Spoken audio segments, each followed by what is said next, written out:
Okay, JJ, I guess I'll go ahead and start. Mm,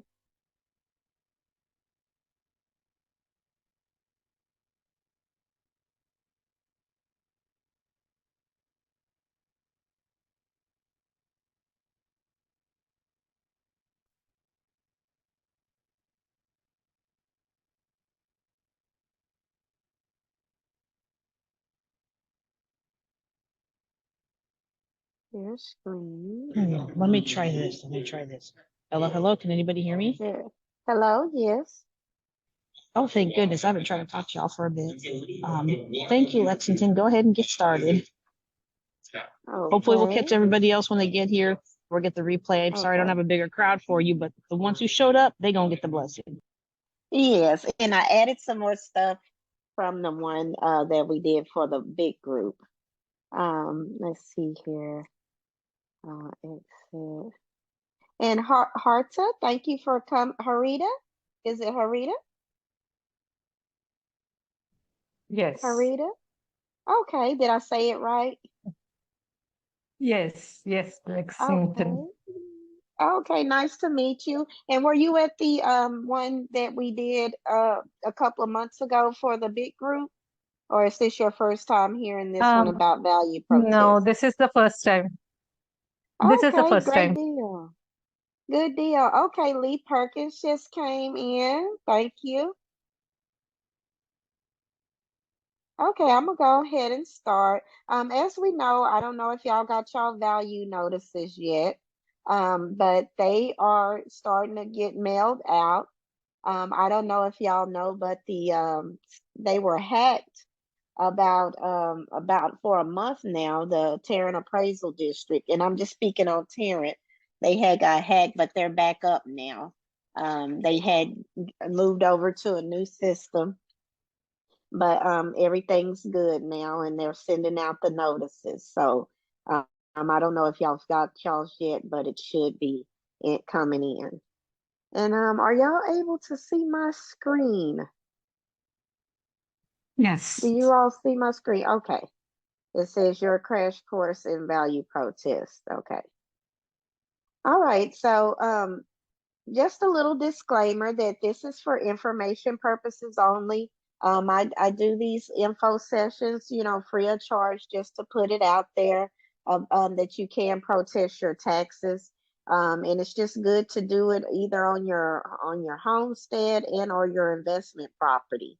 And I'm going to give you some little tricks of the trades or some tools to use in order to do that value protest. It's not a big scary process, and I just want to share the information so that you can be comfortable with doing it every year. And it's just good to protest anyway, because even if you get it down $5,000 to $10,000, that's better than nothing.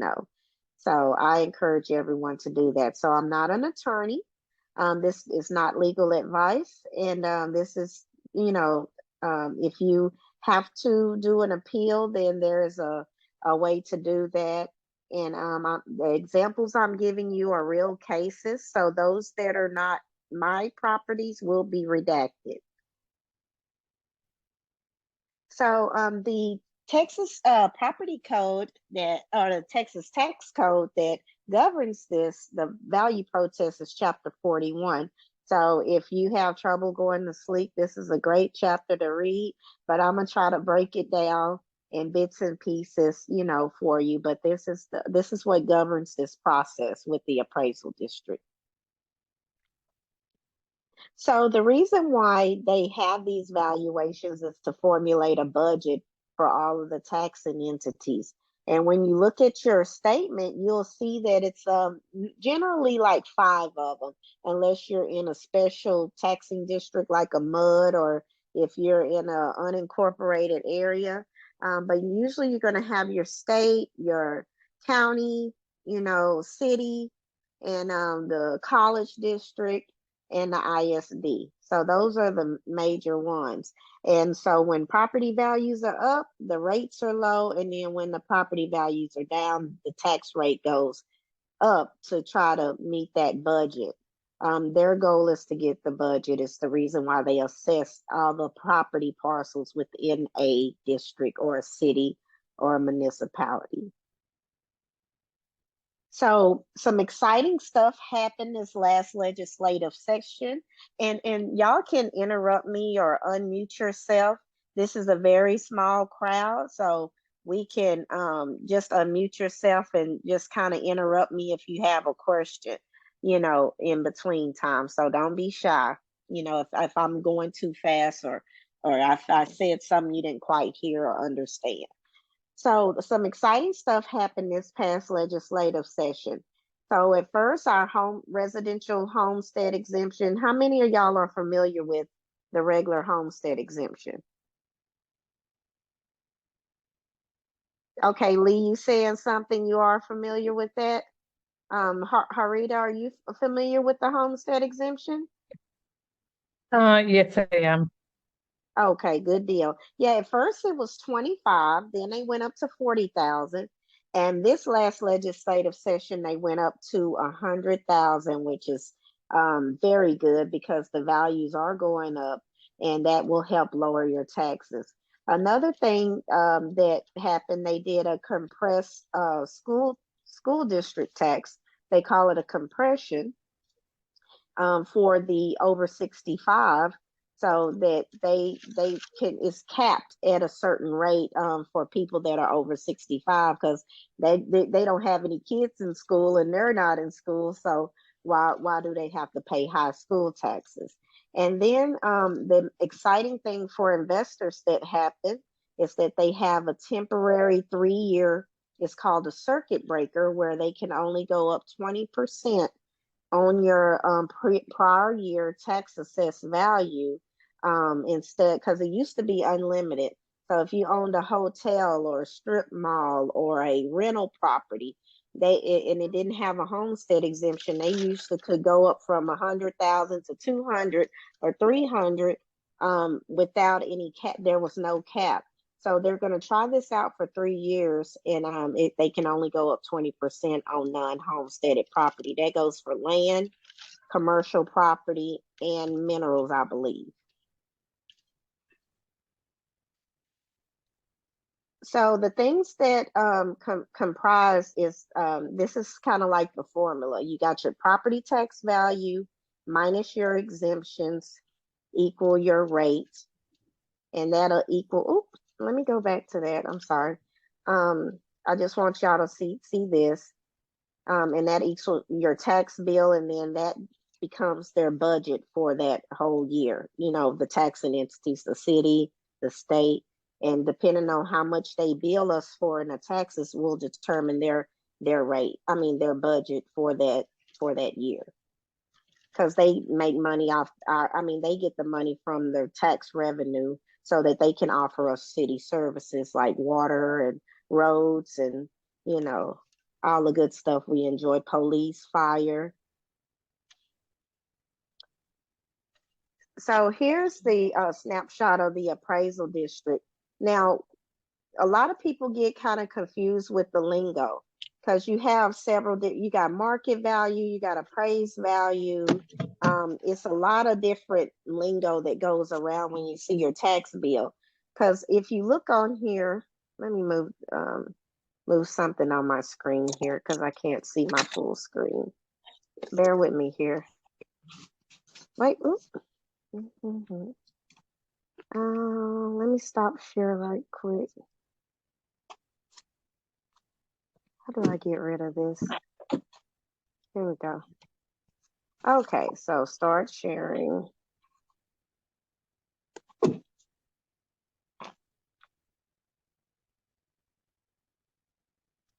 Okay, so y'all see the appraised, total appraised, and the total market value. Now, total appraised value has nothing to do with an appraisal. Again, total appraised doesn't have nothing to do with appraisal. So hopefully we could get some legislation to change the lingo here. So you have the total market value is what they feel that you can sell your property on the market for. If you was to get a realtor and put it up on the MLS, that is the total market value. The total appraised value, which should be your tax value, that's the amount that they're going to use to assess your tax bill. So this the screenshot from this person had a homestead exemption. So as you see, it went up 10% every year, which is the cap that it could go up. So the 181 for 2024, if the tax rate is 2.4, you would multiply that point times 0.024, and that would be the tax bill for that year. So this is real. Total appraised is really what you'll be taxed on. That's the value that your property will be taxed on. The market value, it'll keep going up to 10% until it reaches that market value. So that's why it's always good to protest.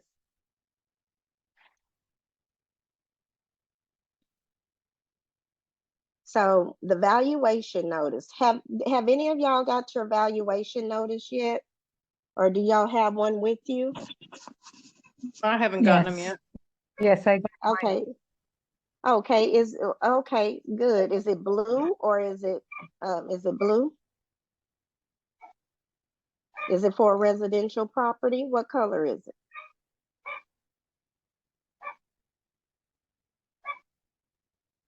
It is blue. Okay, it is blue. Okay. So I'm gonna first show y'all a commercial one just so y'all can see. This is on a building I own, and then the next one I'm gonna show you a residential one.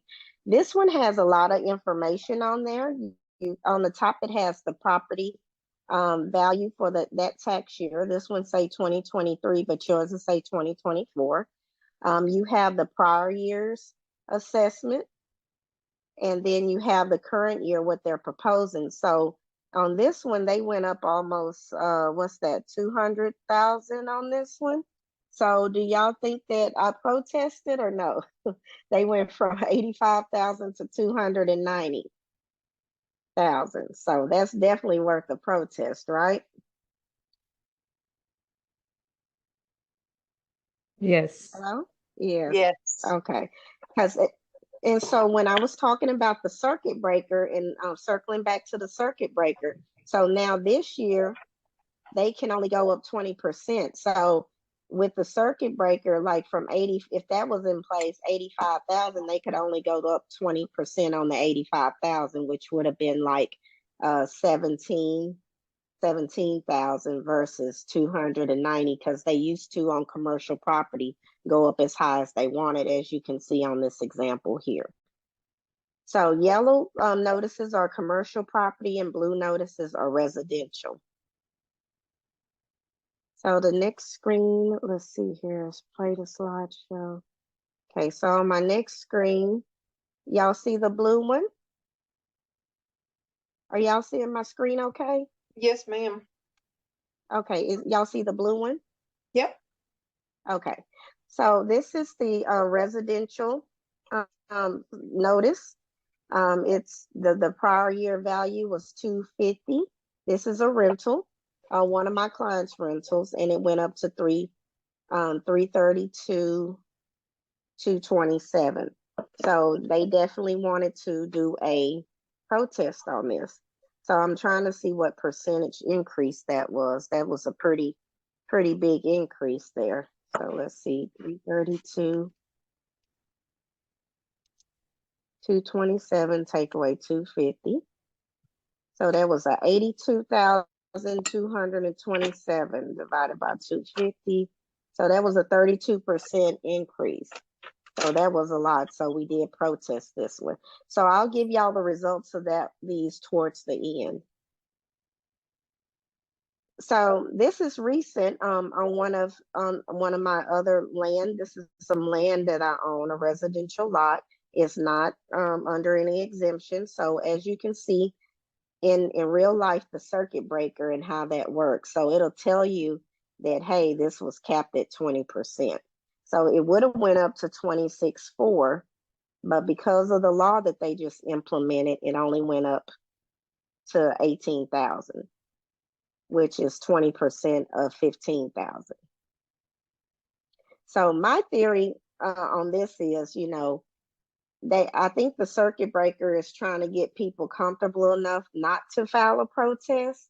Be like, oh, it's just $3,000, which if you do times the 0.24, that's not really a lot of money. But if you think about it, over the next 3 years, it'll be a compounding 20%. So by the time the third year is up, then if you try to protest, you would have to try to get it all the way back down. So will I still protest this? Yes, I want to keep it at the 15. So that's just me personally. But to someone, they probably not see that, okay, a 3,000 increase is not really, that substantial. Any increase is But I substantial. do, yes, we want to save as much money as we can here. So,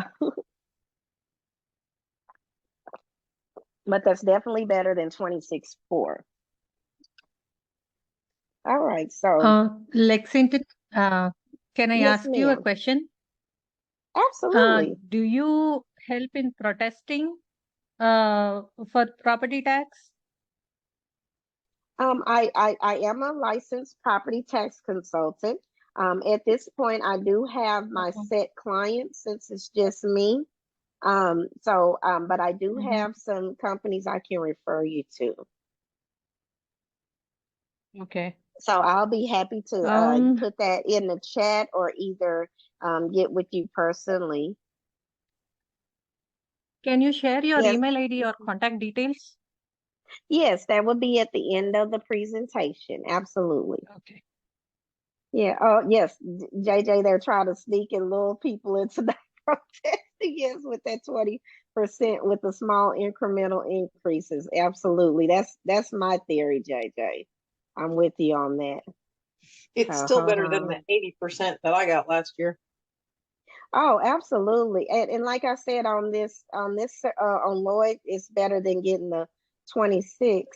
And y'all excuse me, I'm trying to maneuver my screens and look at the chat and everything, and sometimes it just kind of jumped me off. So just bear with me here. All right, so are y'all back to seeing the main screen now? Okay. Are y'all back to seeing the main screen? Should I Yeah. protest? Mhm. Okay, I want to make sure. Yes. Okay. Did someone have a question? I heard someone. Okay. So should I protest?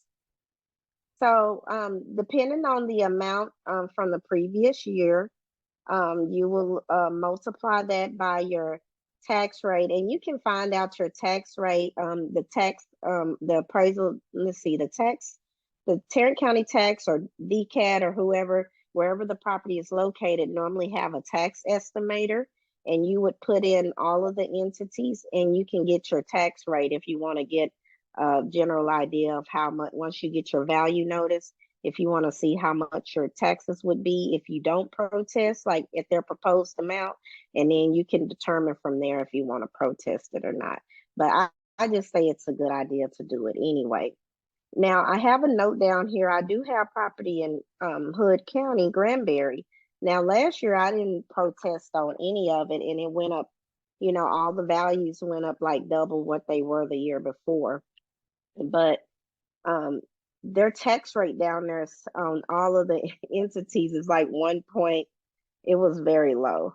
So I was like, do I want to spend my time protesting these taxes, and it's not really a significant amount of savings for what they increased it on. So I just took it apart not to spend my time protesting those. But in mine that I own in the city, yes, I did, because you're at 2.5 or 2.7%, at a tax rate of 2.5 or 2.7 versus 1.67. So I didn't bother with Hood County last year, even though they all went up. So who can protest? So these are the people that can protest. You as the property owner can protest yourself. You can protest the person that's leasing your property. If you have a rental property and you have a tenant that is leasing it, and normally this happens mostly with commercial properties because they have what's called a triple net lease. where all the expenses are passed through to the person that's leasing, the lessee. And so a lot of times they go up there and protest since they're paying the taxes anyway. Or you can get an agent or hire a company like myself or a firm that I can, refer y'all to represent you as the owner, or the lessee, and represent you on your behalf on your protest. And you do have to be licensed, have your property tax license through TDLR if they're being compensated. But if, like most realtors, use this as a tool just to help their clients, but as long as they're not charging, then they can do it. But if you're going to do it for a fee, then you have to be licensed, just to clarify that. So how to file a protest. So if you go back on your form, you see in the top corner up there, let's see, it's going to be the top right hand corner. Do y'all see it says to file a protest, see additional value exemption and sales information, go to TAD, and they give you a PIN code, and that's where you can go in, file your protest, look at their evidence, and all their comps that they use to arrive at the value of your property. And we're going to get into that a little later when we look at the evidence. So that's where you go online to so you can go into this particular property file.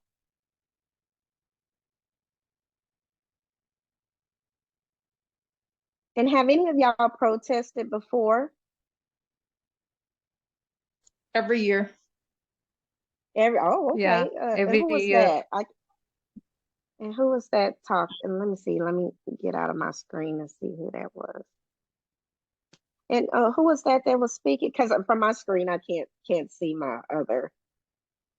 Yeah, Hold on. I protest every year, but they don't decrease anything. That's why I was like, Oh, I wanted to see where I am going wrong, really. gotcha. Okay, to get some pointers. Okay, and is it on your homestead or your rental properties that you protest?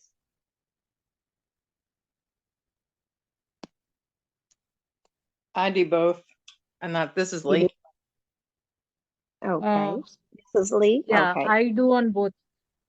Yeah, I do on both too. Oh, good deal. Okay. And so on your notice, you must file your protest by a certain day. And on the ones that I received, let me see, let's go back to Lloyd. I think it said I had to submit it by May 15th on this first set. So your first deadline is going to be your protest deadline. So that's just submitting it in online, saying, hey, I don't agree.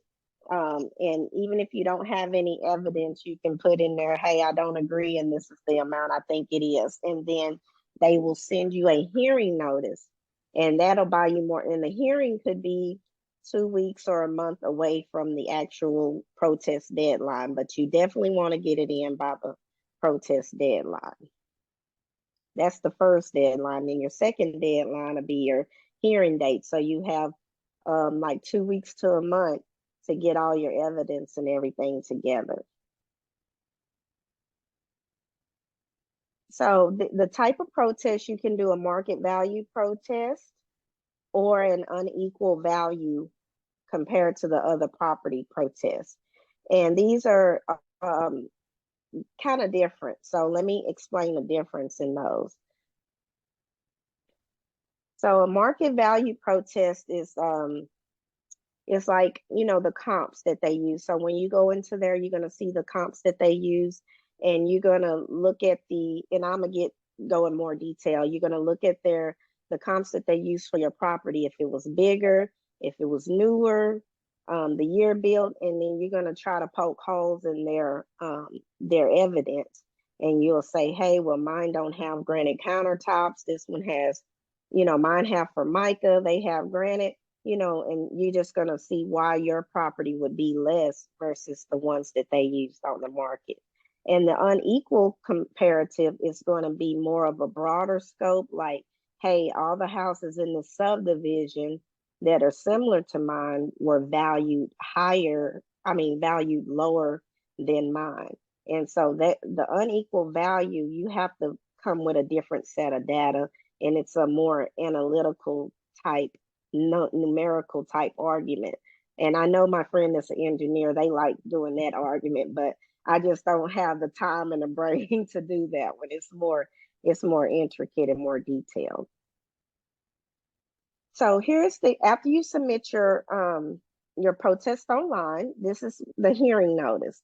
So it's going to tell you the when, what, where, how, and where to be, and where to go to do your protest. To submit your evidence. That's the formal hearing.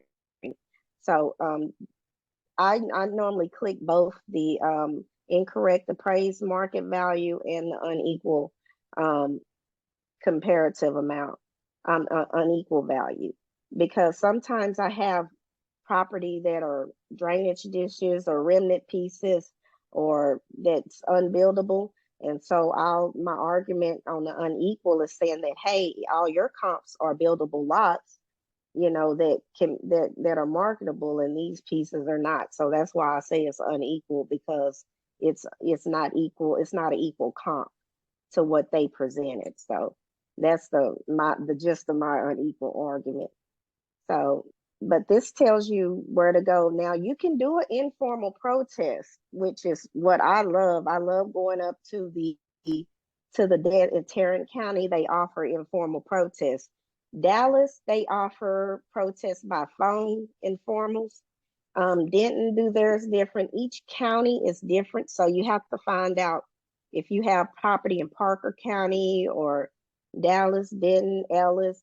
You have to find out what their processes is. But today I'm going to review Tarrant counties, because that's where the most of my properties are and what I have the most experience with. But if you have another county, I can definitely try to find out their process for you or lead you in the right direction.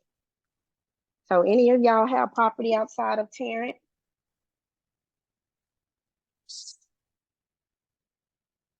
Johnson too. Yes, I do. Johnson? Yeah. Okay, Yeah, Johnson. I have in Okay. Hoffman.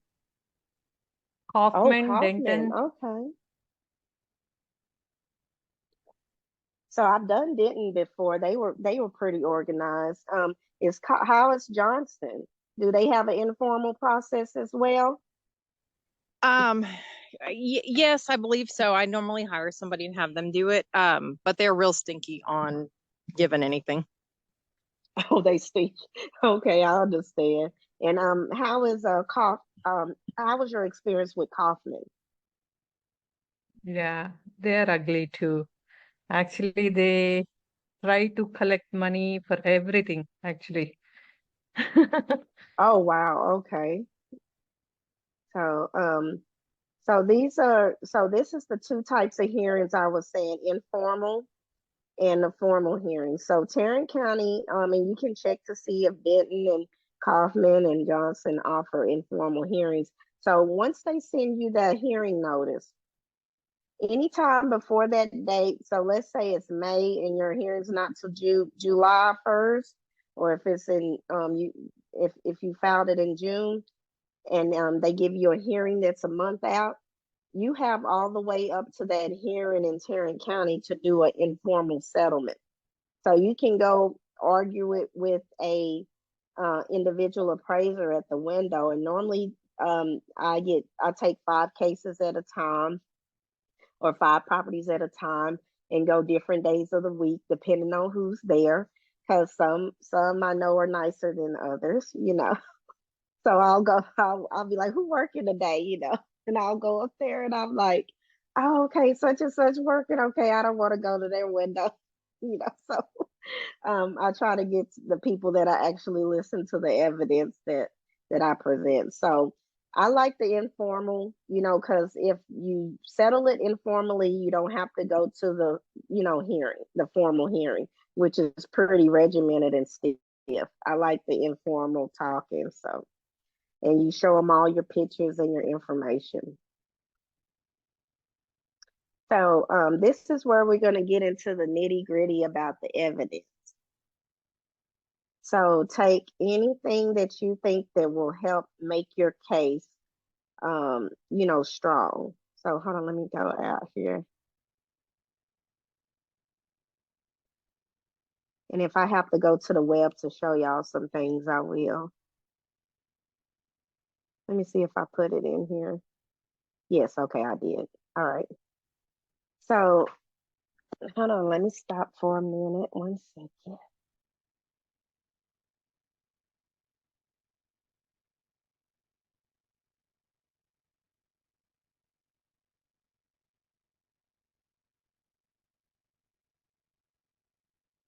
Okay, I just want to make sure I had the stuff in here. Okay, so this is the type. What type of evidence do y'all bring? Okay, one of y'all hired a firm. So did you ever did any of y'all do them yourself? Do your own protests?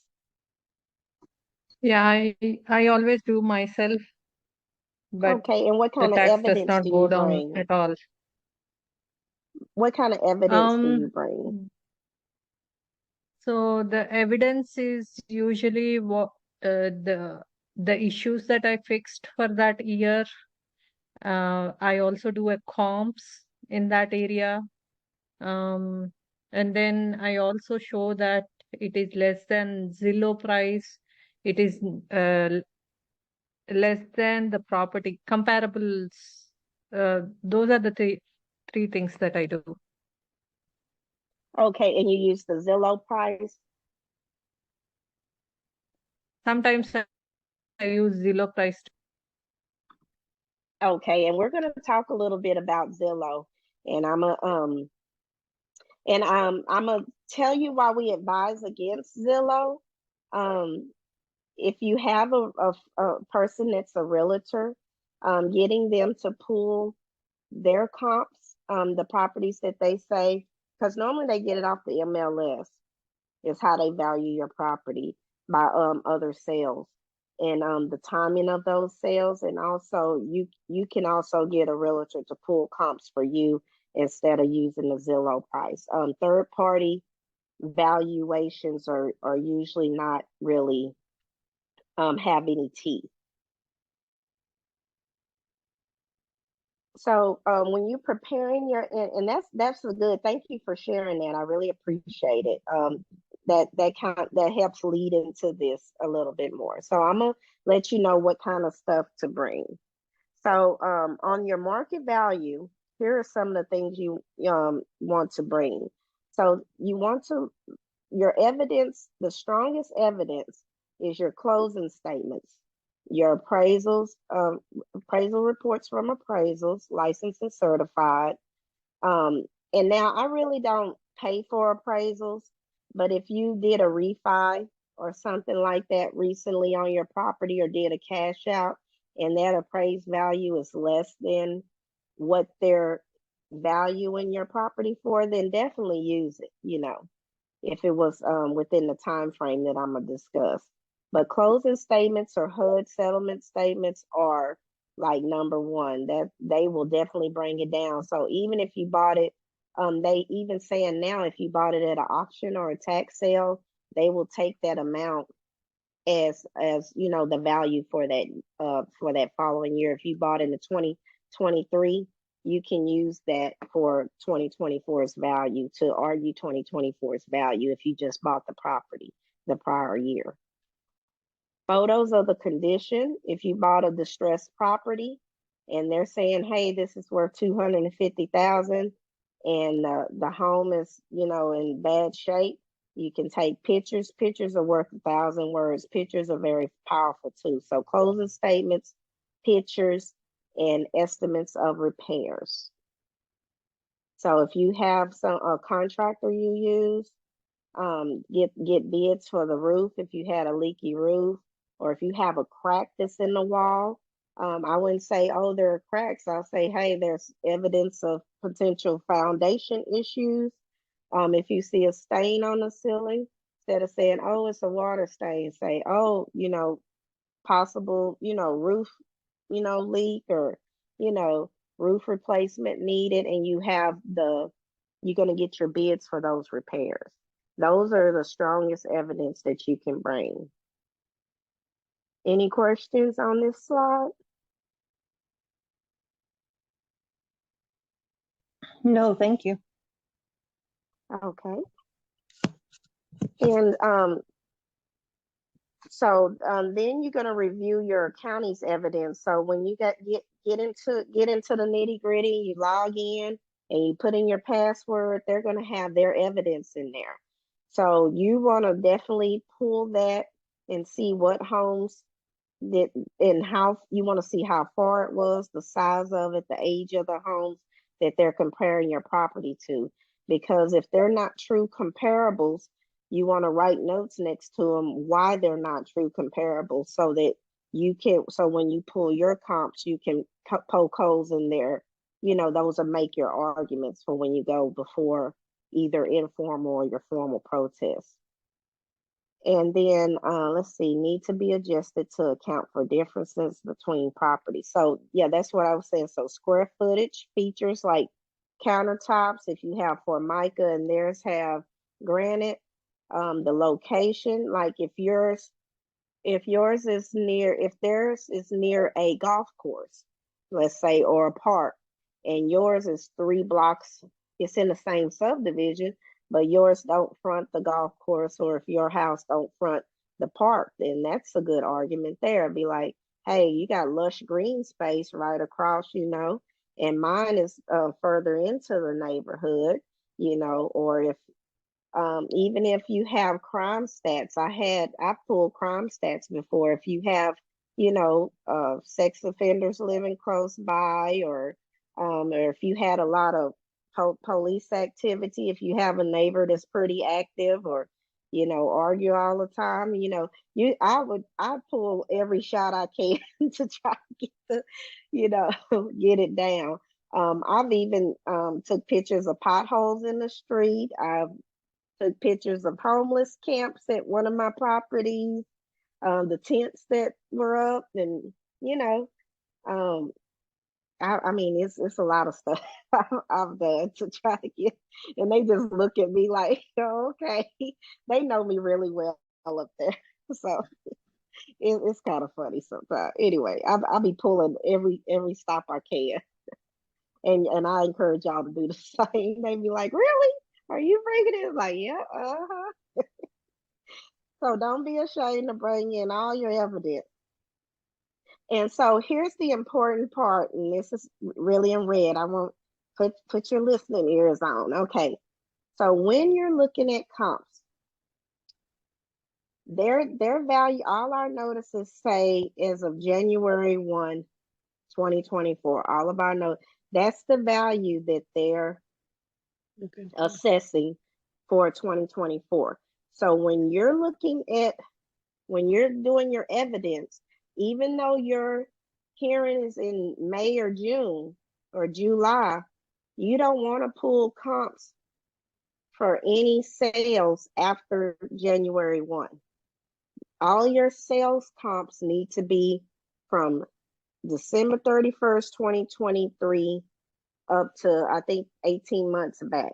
So you can go to June of 2022. But I was just keeping it, I keep mine in 2023 only. But you're able to go back 18 months. But I keep mine within the prior 12 months, because those are going to make stronger comps for value.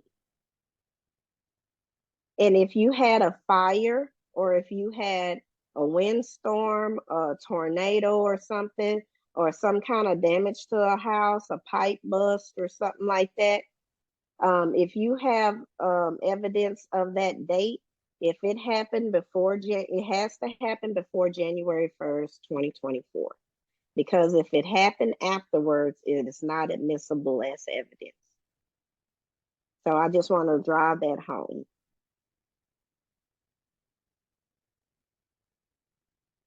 So I have a story about a Kaufman County case. I have a reminder to.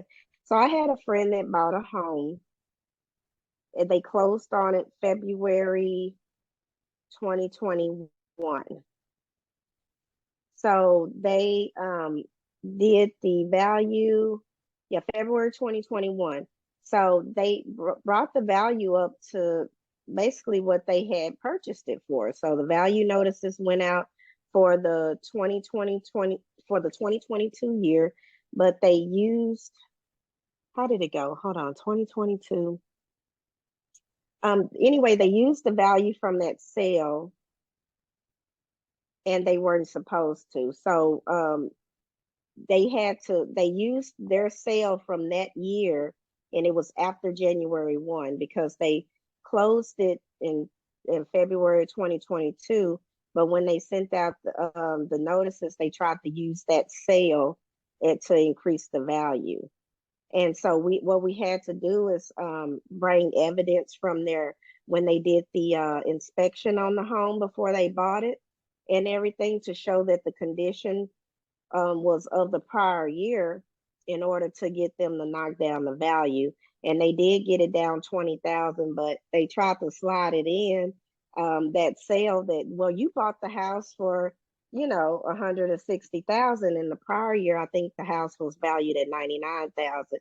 But we had said, well, hey, you can't use something that happened after January 1. So they was trying to use their own, they was trying to, I guess they didn't think the homeowner, I told the homeowner what to say, but they was trying to, use a comp from within that year instead of a prior year. I was like, the sale didn't happen January 1. This sale wasn't in place. So they got it down a little bit, but they was trying to pull a fast one on them in Kaufman County. So yeah, you got to watch out for them down there. So here's how when you log into your system, this is how the comp's gonna look. It's gonna have your subject property, and then it's gonna give you about 6 comps. And it's gonna give you the date that they sold. And all of these are gonna be, some of them are gonna be private sales, but most of them you can get your realtor to pull. You wanna get the full description of them so that you can see, oh, newly remodeled, granite countertops, new AC system, new roof, and you just want to make note of all of these comps that they pulled, and you're going to see their land value, how large the lot is, if they have a garage, a pool. You're going to look at all of that and compare it to your property, because if your property don't have a pool, you want to see if these are actual comps. And when you pull your comps, you want to make sure that your comps are lower and something closer to, to what your house is. And you're going to try to negate the ones that they use. Where do you pull those their comps from, Lexi? It's going to be it's going to like, so in Tarrant County, back to this form, if we go back to this one, when up in the top corner, you go to tad.org and you're going to type in your PIN. Okay. And then that's for this particular property. You're going to put in that property account number. Mm-hmm. And then you're going to put in the PIN, and that's where you can find their comps. They're going to give you the market comps and equity comps. Okay. And how they arrived at the value. Okay. Now in Denton, I had to request it. So in some counties, if it's not readily available when you log into the portal and do your, when you log in and do your protest, if it's not in the portal or their online portal, then you can definitely ask. They have to provide it to you. And I think it has to be within 5 days before your hearing, but you definitely want it way before that, so you can have time to poke holes and get your realtor to run comps for you. But in Tarrant County, it's in their portal. Okay. And this is for one of my properties on Jennings. So if it's not redacted, these are my properties. I was like, I don't care if y'all see any of my stuff. So mine is 1148. They use one at 1167. So that one at 16 on Travis, that's not a comp to me because it's way bigger. And you can just kind of look. They did an adjustment for it, but so you can kind of see how they tried to arrive at the value. So this is about the unequal. Again, like I really don't use this argument. Maybe I would recommend talking to someone more that has used this argument, but it can be a good one if because you can download data sets. You can find out the data of all the properties in your subdivision on the appraisal district website if you want to look to see what your neighbor, what they're paying, their tax value is compared to yours. If you know that there's a similar, kind of cookie cutter neighborhood, like mostly built all in the same, year, around the same 5 years or the same size or similar, then you can make this argument that it's unequal value. Like, hey, these are valued lower than mine.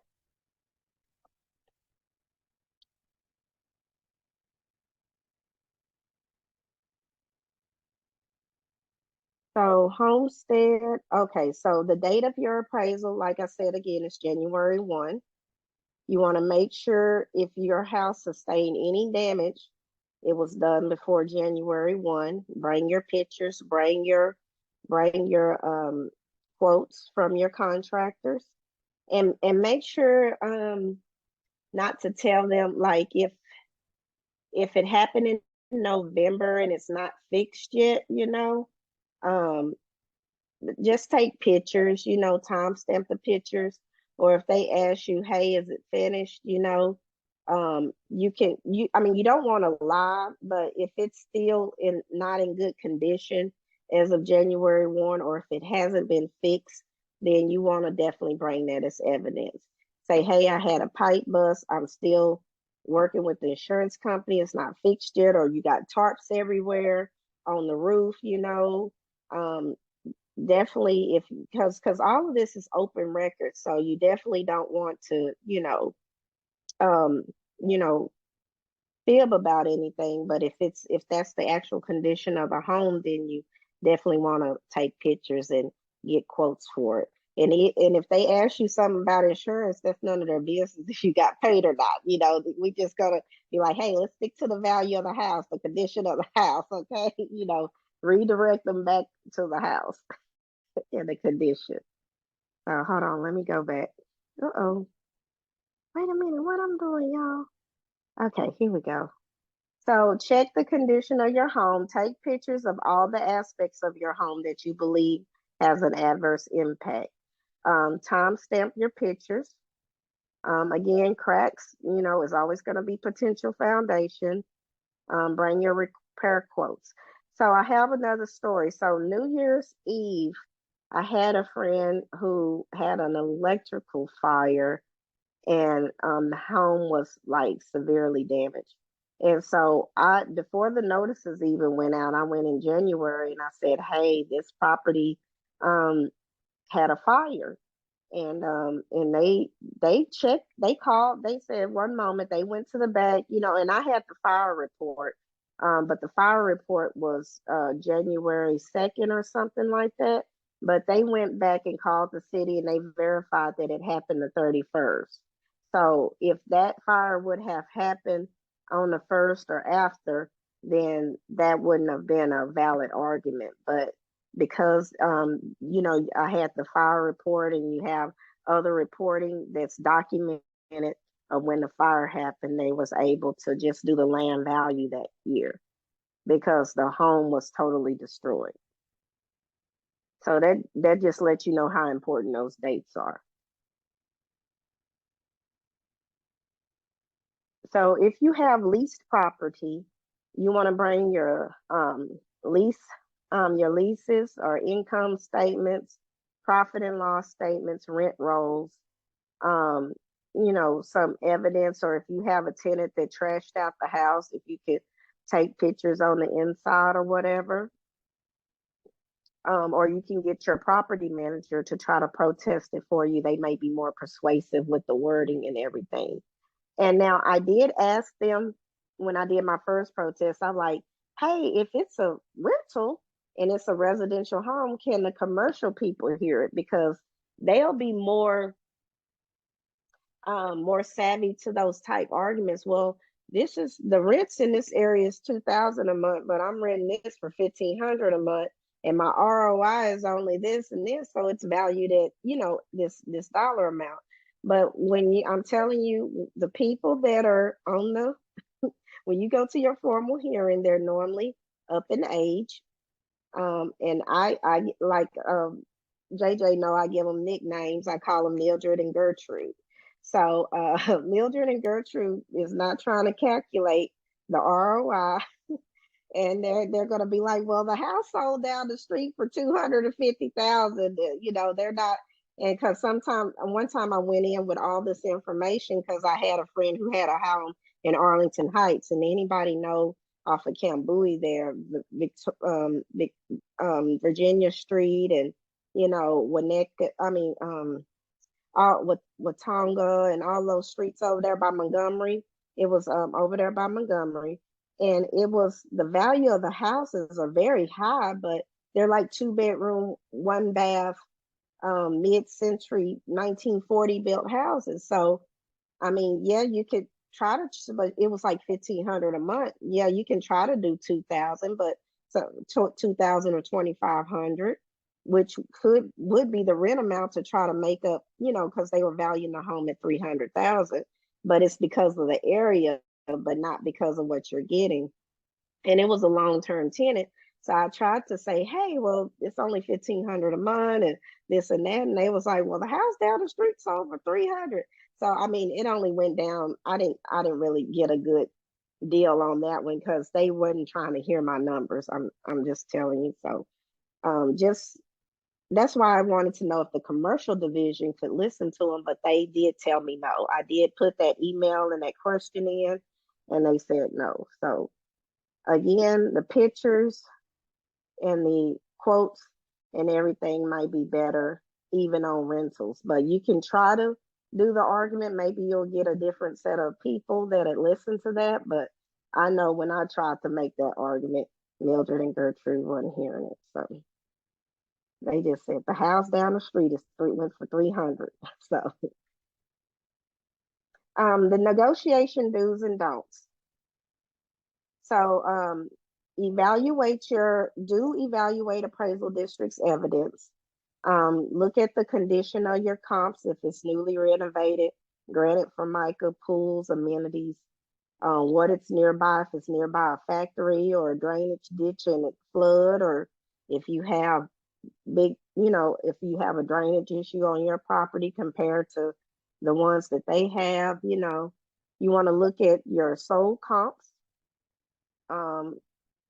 and your pictures and your repair estimates. And like I said, area conditions, environmental hazards, crime, cracked, deteriorated streets, homelessness, any kind of thing that's not desirable, you want to make sure. Or if you're near a sewer treatment plant and, it smells there, certain times of day, you want to make sure that you put that in there. And here are the don'ts. Okay, don'ts are real straw. I see people coming in there all the time doing this. So crying, that don't work. It really don't work. Mildred and all them don't care about your tears. They gonna give you a clinics and ask you to keep talking. So crying don't work. Saying you're on a fixed income, Social Security, they don't care. Your car broke down. They're gonna be like, how did you get up here? Okay, did you take a bus? Okay, got you. They don't care about your kid, your husband cheating on you. They don't care about divorce. They don't care that you lost your job. Y'all get the idea, right? They don't care about the cost of living. So any questions on that? They don't care. They only want facts about the house. That's just a little joke, but it's serious. I see people in there every year crying and stuff, and I just put my head down. I'm like, oh my God, that don't work. But I feel bad for them, but it just don't work. So I'm like, they should have hired somebody. But so this is what we're going to talk about: Zillow, Trujillo, Realtor.com, and all this. So the market value information from commercial websites is not a reliable source. So Zillow, Trujillo, the TAD appraised value, TAD appraises the values on neighboring properties. And they're not good at establishing market value for your property. Because usually it's kind of unequal. I don't know what calculation they do, but getting actual sales comps from a realtor is the best comps you can get. I would not use Zillow and Trujillo. So providing false documents is a crime. So don't be lying. Don't go in there lying, and it's subject to public information. So, but be persuasive and not emotional. So don't be lying or crying. So no lying and no crying. Okay. So I'm going to go back to the first two value notices, and we're going to look at the results. So this is on the one that I showed you, the commercial property earlier that went from 85 to 290. I was able to get it down to 70,000.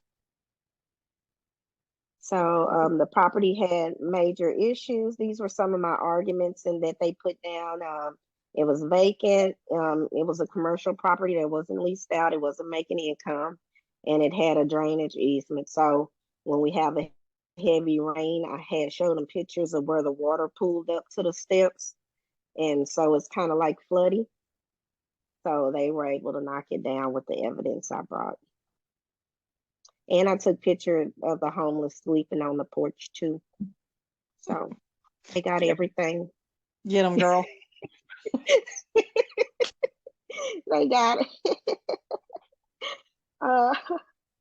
So this was on my client's property. They had went up 80-something thousand, 82, 227, because it was 250 the year before. So we were able to get it down to I was able to get it down to 270 for them. But they wanted to go down more. So they ended up he was an attorney, so he ended up suing them to get it down lower. So this was one of his rental, but I did get it down 62,000. So I thought it was a win, but he wanted it lower. So did he get it lower? Oh, I can check on it. I can find out. I'll have to look it up. Okay, so if you want to do like him and further appeal, you would have to go pay $400, and you have to go to arbitration or go to a higher court, or file a suit in the district court. I'm not familiar with that process. Normally, if it goes to that, you probably would have to hire someone else. I only do the front end part, or maybe can refer to an attorney that does that. But like at 2.4%, you have to determine if the cost to litigate that extra $400 is your taxes for the amount that you're trying to knock down. You divide that by your tax rate and see what the potential savings is versus the potential cost of going higher. You get what I'm saying? You have to weigh that out. So, but but most people who do that it's like hotels or apartments, or someone where it's millions of dollars at stake, but for 30,000 or 50,000, not worth it. You stay in to me, but whatever reasoning people have, they can go higher. So are property protest companies worth it? So this is one of my clients' portfolios. I protest last year. 1, 2, 3, 4, 5, 11, 12. So I protested 13 of his lots in commercial lots. Were there any houses? Okay, we had one commercial building, but most of them was land lots. And so I think we did pretty good. So all of the 2023 proposed value added up to 451,682. These are the amounts I settled them for. It equaled 175,492 for all 13. And the assessed value savings was 276. So I saved them after the tax rate. I saved them like 7,000 in taxes. So you can the largest residential, I think, is Southland? O'Connor is either O'Connor and Associates or Southland. I think Southland does commercial and one does residential. Southland does commercial. Okay, so Southland is the commercial and O'Connor does is one of the largest residential ones. But so I do my own portfolio, and that's why I only have 1 or 2 clients, and most of my clients own multiple properties as well. These are people I met at the tax sale, so it's just one full circle of networking here. So, and I'm like up to my ears in protests. I think I did the most last year at like 53 properties. So, but just one person, I had to get an assistant to help me put them in the system. So, my capacity is real limited, but if I ever decide to take this on, then I can expand to more clients.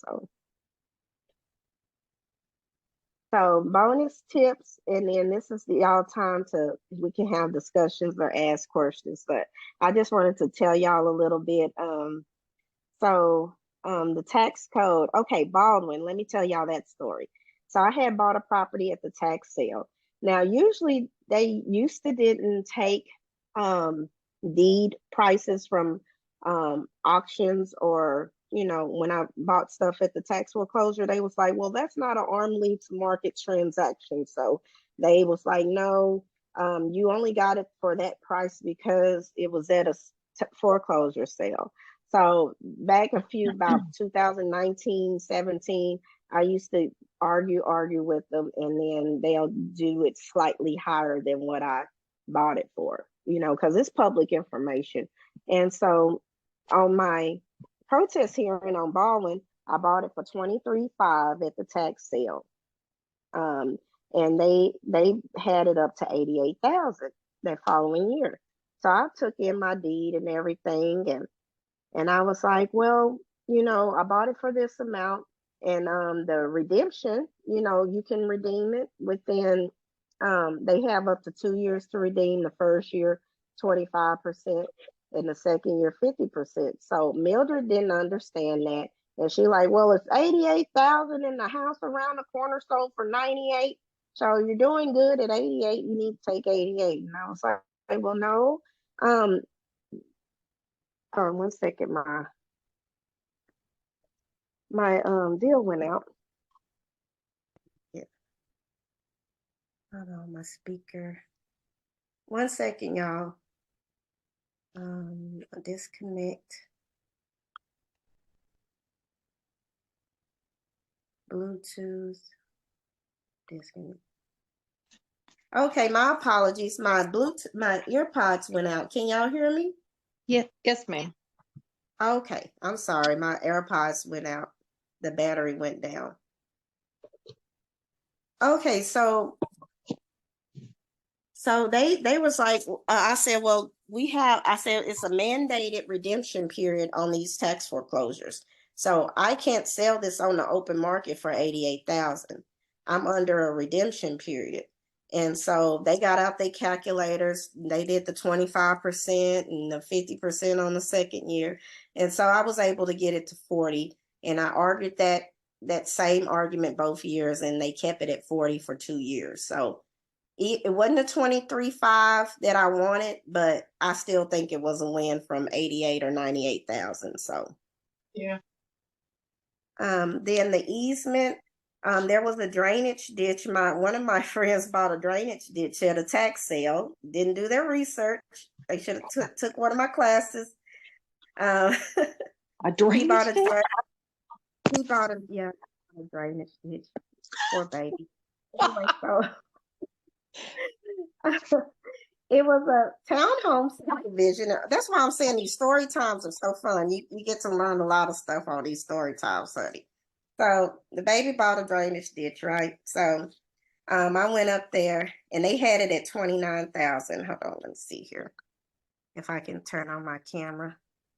Okay, so they had it at 29,000 for this drainage ditch. And so I went in there and I had the plat that showed, the plat showed, you know, that, hey, the lot 17, block 1, lot 17, is 17 designated for the drainage area for this community that they built. And so I was like, well, it's on here that this is a drainage ditch, you know, so $0.00 or $1 nominal value.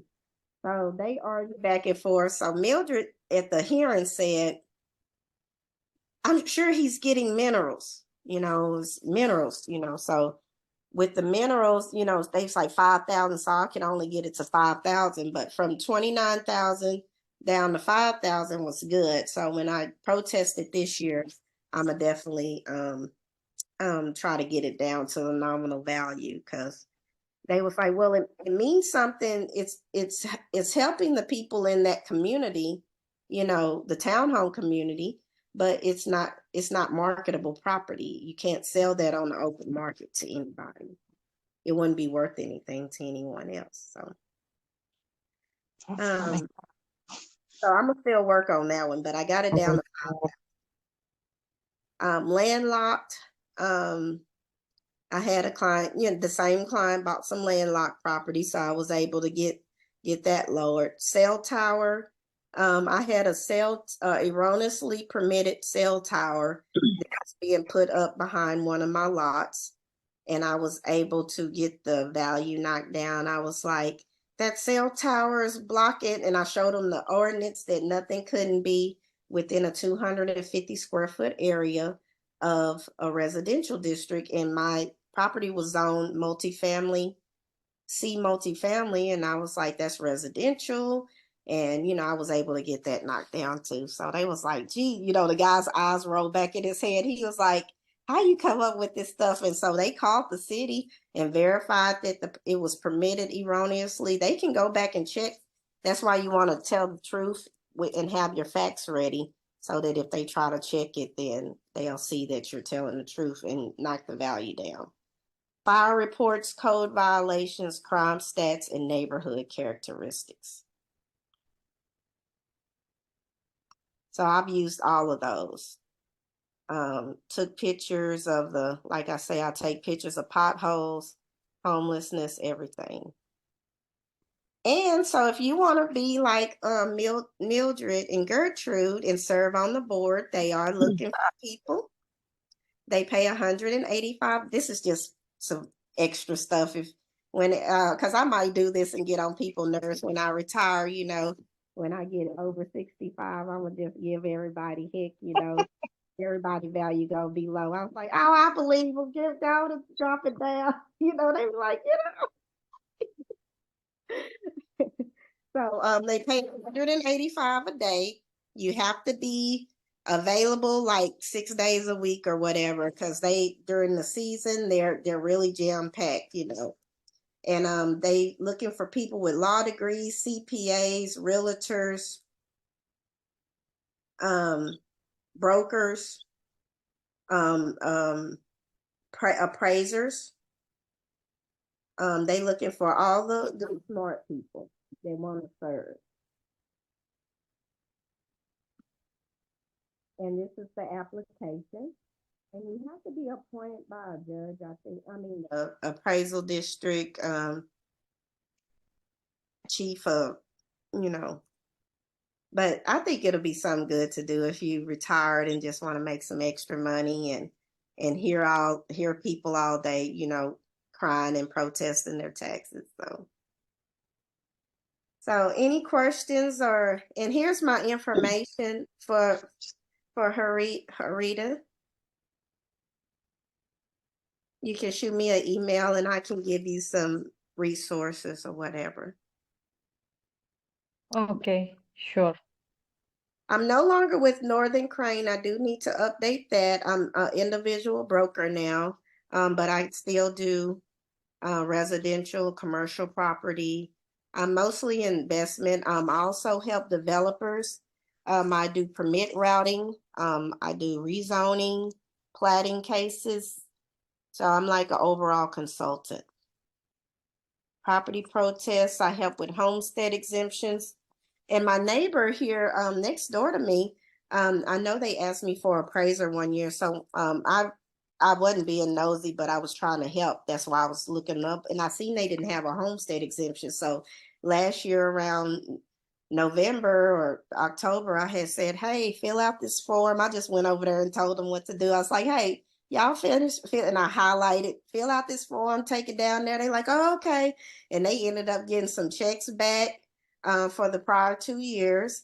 And then they taxes got lower because they had their homestead exemption, and they gave me a real nice little Christmas gift.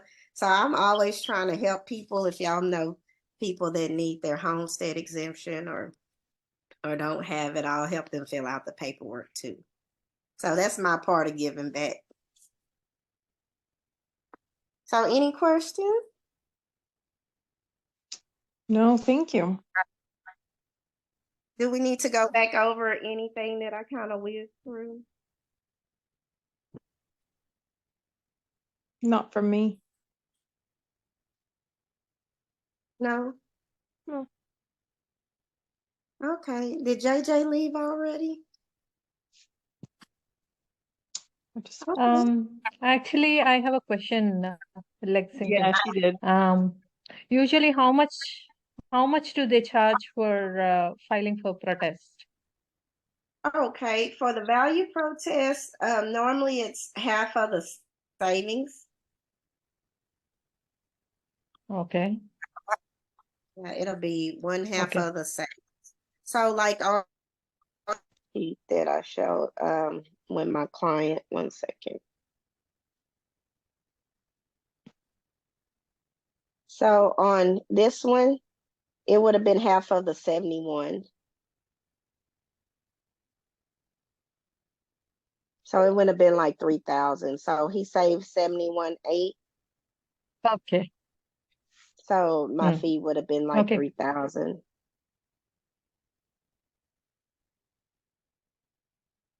Does that answer any other questions? Because I don't think, I'm not sure if JJ is still on here. No, she left. Okay. Okay. Well, I appreciate y'all attending tonight, and I know y'all getting the value notices in. Y'all have my email. If like I said, Southland is residential. Wait, Southland is commercial, and then O'Connor is residential or for your rentals. But you got to get in early because they get filled up as well where they can't. They're maxed out. Absolutely, absolutely.